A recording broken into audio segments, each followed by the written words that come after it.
everyone, and welcome back to Mariana Math Books. My name is Mariana, and today I am here to tell you all about my reading projects and plans for this year.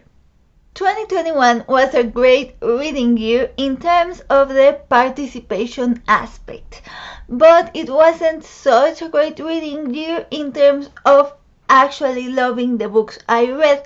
I of course did love many of the books I read, but I feel like I enjoyed the participation aspect of reading more than the reading in itself. At the beginning of the year, I had several reading projects planned, including, for example, I wanted to read one Victorian novel a month, amongst other things, and I didn't end up fulfilling my project because I got sidetracked with all the fun Booktube events and Readathons and challenges and all of the things that happen. So this year I decided that I wanted to put a bigger focus on my personal reading projects as opposed to the Booktube's events and challenges and Bookternet's stuff.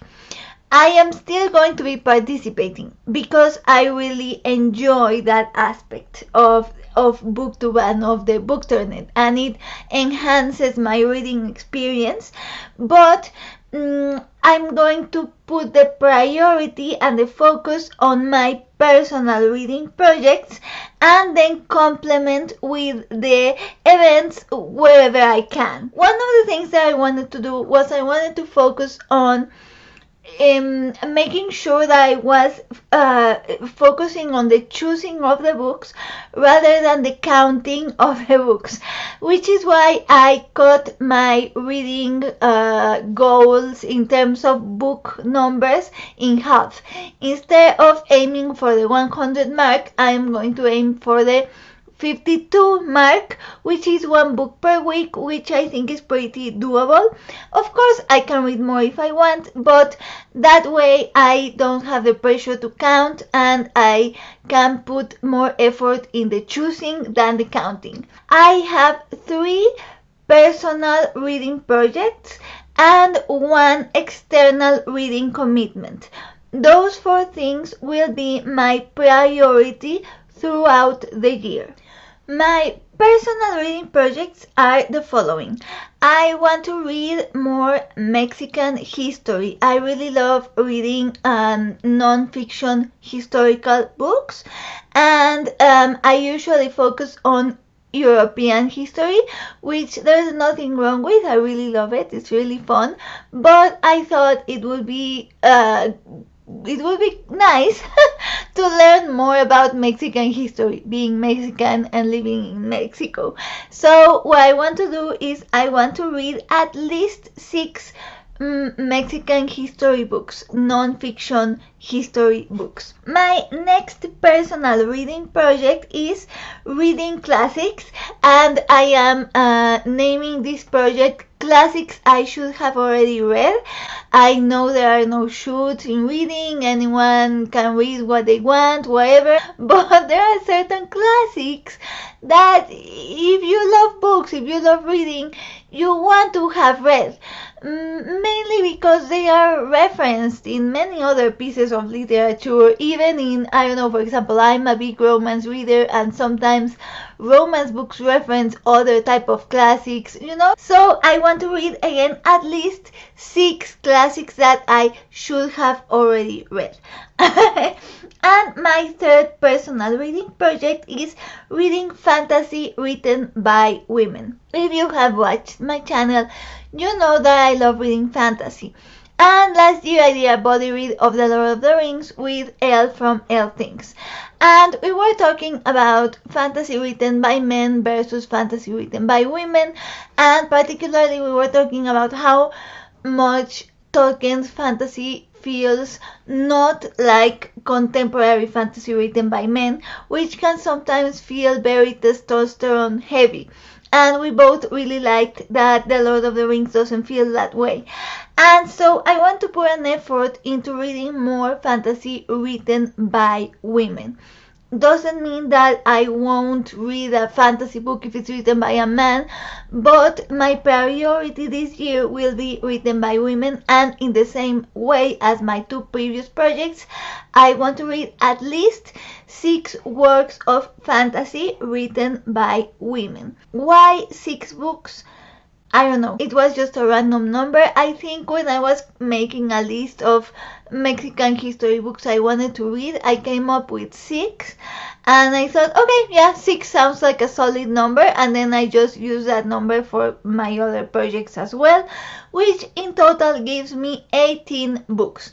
18 books that I want to focus on for my personal reading projects, which, if you think about my ultimate goal of reading 52 books in the year, these personal reading projects take only a part of that, and I still have many other books left, so to speak. One of the things that I'm going to be reading within that space that I have is the Booktube Prize. When I started this video, I told you that I had 3 personal reading projects and 1 external reading commitment. My reading commitment is the Booktube Prize.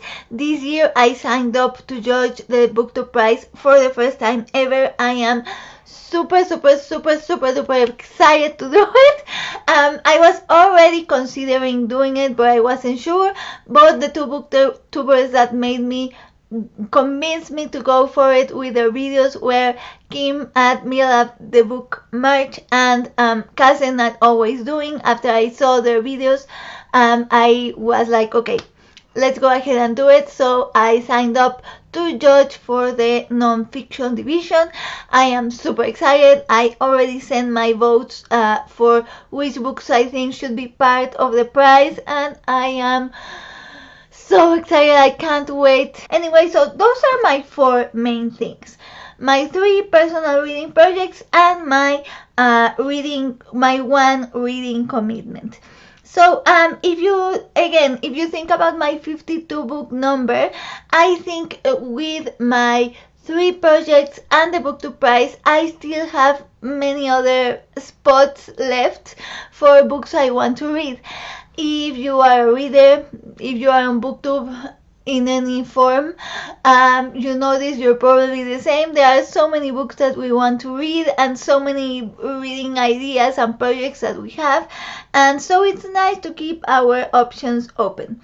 So while those are my priorities, here are some other things I am going to keep in mind or keep on my radar to complete the 52 book goal, which again, I am not taking the 52 books super serious, just because I think I won't have a problem fulfilling that goal, and if I go over that number, then great, but if I don't reach it, then again, great. I am just using the number as a point of reference to talk about my projects, right? Because I want to read 18 books in total for my personal reading projects, and then I'm going to read some more for the Booktube Prize, and then I still have options open if I want to participate in something else that, as I said, I love participating. So the other things that are not priorities, that are not main focus, but that I want to keep my radar open in order to participate, to take part in, are mainly, of course, Booktube Readathons that I know go on every year, and some of them are some of the ones I'm going to be keeping an eye open for. Firstly, the Invisible Cities project. I have talked about what it is before, so I'm not going to explain it. I'm going to link the video down below where the creators explain it, in case you don't know what it is. But that's one of the projects I'm going to keep my eye open for, to see if maybe some months I can incorporate it into my reading. Middle Grade March is another readathon that I want to keep my eye on. Last year it was my first year participating, and one of my favorite books came from middle grade March, which was Amber and Clay. So I want to keep my eyes open for that one, see which prompts they are going to come up with, if I can maybe participate in some way. Another one is Ancients-a-thon, which last year was hosted by Jennifer Brooks and Tori at Hufflepuff Discovery. If they are going to do it again this year, I am very much looking forward to join them to read the Kalevala, which is a plan I have since last year, and I want to do it this year. And finally, the one where I would like to meet every single prompt if I can is Nonfiction November. Of course, that one is definitely going on my list for things I want to keep my eye open for. And finally, one just random thing that I would like to read this year in September, supposedly, is the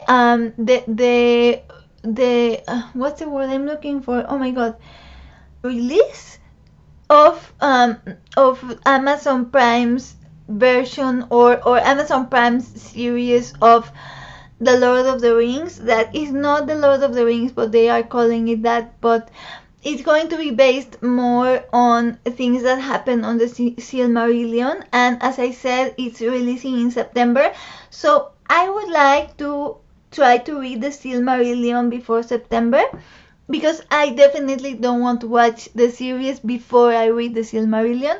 So that is one book that I know I would like to read that doesn't meet or that is not part of any of my other reading projects. Those are all my reading projects and plans. I do have a list of certain books that I would like to read for my personal projects. So for example, for my classics project, I would like to read Anna Karenina. That's one that I have definitely on my radar. Moby Dick is another one. For my fantasy written by women one, I want to read Dragon Mage by M.L. Spencer. I have some Natasha Pulley and Susanna Clarke on my bookshelf. For my reading Mexican history, I am very much looking forward to reading Los Orígenes del Poder en Mesoamérica and some other books, but I'm not going to share with you the list of the 6 books because my project is more the topic, right? It's reading fantasy written by women, reading Mexican history. That's the main project. If I read at least 6 books for each project, then I am considering it a success, even if I don't read the exact 6 books that I listed in my notes app at this moment. So I'm not going to read every single book that I have because that can change. What is going to stay is the core of the project, which is at least 6 books of each topic. But yeah, I guess that would be it as far as reading projects and plans go. I of course have some body reads planned. I'm going to be body reading some things with Elle from Elle Things. I'm going to be body reading something later on with Becky from Teacup Storyteller. So as I said, I have my options open, and that's why I wanted to keep my reading projects and commitments narrow and just keep it to those 3 projects plus the 1 commitment in order to have space to do other things as I feel like it and as wherever the wind takes me. So that would be it. I would love to hear what you think. I would love to hear if you have some projects. If you have a channel, I probably already know them because I have been binging reading projects and plans videos, but leave it in the comment anyways. That would be it for today. I am going to be bulk filming multiple videos at the moment, so you will see repeat outfits in the next couple of videos, however many videos I can film. But that will be it for the moment. In the meantime, I wish you happy reading.